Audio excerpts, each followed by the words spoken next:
குர்ஆனில் வரும் அனைத்து நபிமார்களையும் உங்களுக்கு தெரிகிறதா? ஆதம் அலைஹி வஸல்லம் முதல் நபி முஹம்மத் ஸல்லல்லாஹு அலைஹி வஸல்லம் வரை ஒவ்வொருவரும் ஒரு செய்தி கொண்டு வந்தார்கள். ஒவ்வொருவரும் ஒரு சோதனையை சந்தித்தார்கள். ஒவ்வொருவரும் ஒரு பாததியை காட்டினார்கள். இவர்கள் சாதாரண பெயர்கள் இல்லை. இவர்கள் பொறுமை, போராட்டம், உறுதியான ஈமான் கொண்டவர்கள். ஆதம் அலைஹி வஸல்லம் தௌபா, மன்னிப்பு கேட்பது கற்றுக் கொடுத்தார். நூஹ அலைஹி வஸல்லம் பொறுமை கற்றுக் கொடுத்தார்.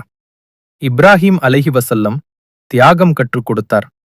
மூசா அலைஹி வஸல்லம் தைரியம் கற்றுக் கொடுத்தார். யூசுப் அலைஹி வஸல்லம் அல்லாஹ்வில் நம்பிக்கை கற்றுக் கொடுத்தார். அய்யூப் அலைஹி வஸல்லம் சகிப்புத்தன்மை கற்றுக் கொடுத்தார். ஈசா அலைஹி வஸல்லம் எளிமை கற்றுக் கொடுத்தார். நபி முஹம்மத் ஸல்லல்லாஹு அலைஹி வஸல்லம் முழுமையான இஸ்லாமிய வாழ்க்கையை கற்றுக் கொடுத்தார். ஒவ்வொரு நபியும் சோதனைகளை சந்தித்தார்கள். நிராகரிப்பு, வலி, இழப்பு. ஆனால் அவர்கள் ஒருபோதும் அல்லாஹ்வை விட்டுவிடவில்லை. அல்லாஹ் கூறுகிறார், அவர்கள் அல்லாஹ் வழி நடத்தியவர்கள். அவர்களின் வழியை பின்பற்றுங்கள். சூரா அல் அன்ஆம் 6:90. நாம் அவர்களைப் போல சோதிக்கப்படவில்லை. ஆனால் அவர்களிடமிருந்து கற்றுக்கொள்ள வேண்டும். குர்ஆன் வாசிப்பதற்காக மட்டுமல்ல, அது வாழ்க்கையை மாற்றுவதற்காக.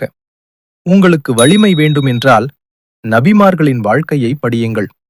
அவர்களின் கதைகள் உங்கள் மனதை வாழ கற்றுத்தரும்.